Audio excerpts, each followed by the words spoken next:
imagine that if you're a typical Louisiana middle-class family, mom's making, let's say, $40,000 a year.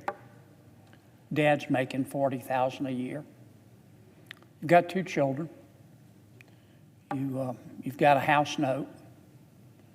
You've got a car note, probably 2 car notes, because both mom and dad have to get to work. You've got to pay for health insurance. You've got to eat. You try to save a little bit for retirement, and you try to save for your children's college education. But basically, you're living on $80,000 a year for a family of 4. And all of a sudden, prices start rising, as they have. Since President Biden has been president, we've experienced 17% inflation. That's how much prices have gone up on average. What does that mean? We cite that number a lot. And by the way, I know inflation is coming down, and that's a good thing, and I'm glad. I hope it stays down. But all that means is that prices are rising less quickly. It doesn't mean prices are dropping. These high prices caused by the president's inflation are going to be permanent. They are. I wish I didn't have to report that.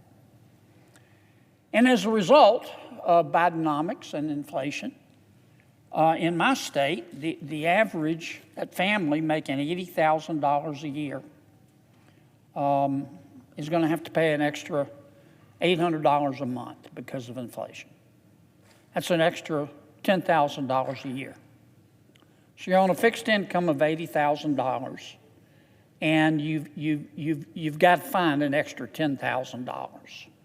That's happening right now to millions of Louisianians and millions of Americans. What are you going to do? Well, the first thing you're going to do is ask for a pay raise from your employer. And some of our employers have granted pay raises, and I thank them for that. But it's not how much of a pay raise you've been given that's relevant. What's relevant is how much of a pay raise you've been given vis-a-vis the inflation rate.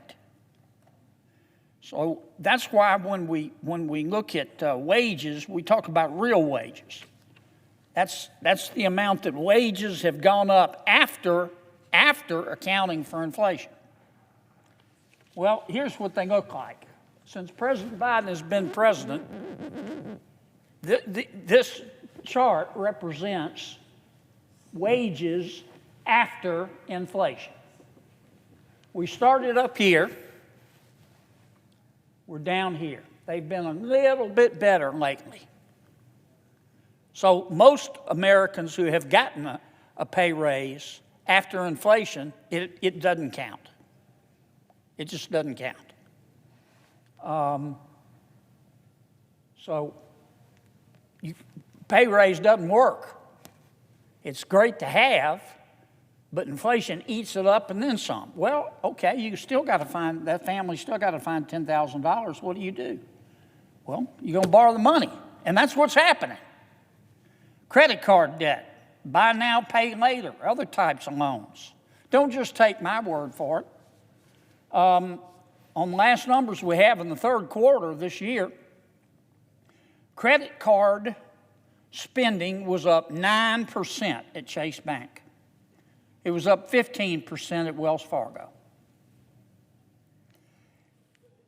It's not just putting more money on the card that's relevant, it's also paying down the amount on the card.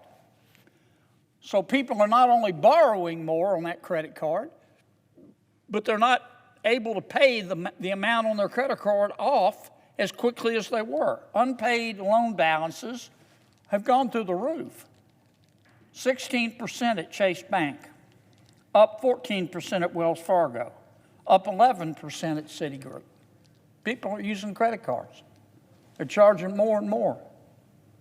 And they're paying less and less on those credit cards.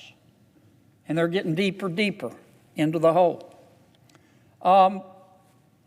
What else are people doing in my state and every other state? They're raiding their savings.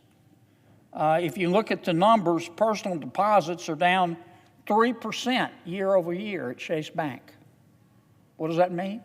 It means people are raiding their savings accounts to deal with this inflation.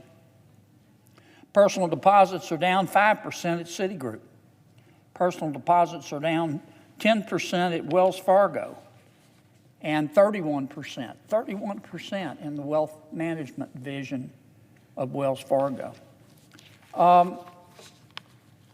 My point, Madam President, is that these actions that are taken in Washington, D.C. have real-life consequences for average, everyday American families on fixed incomes.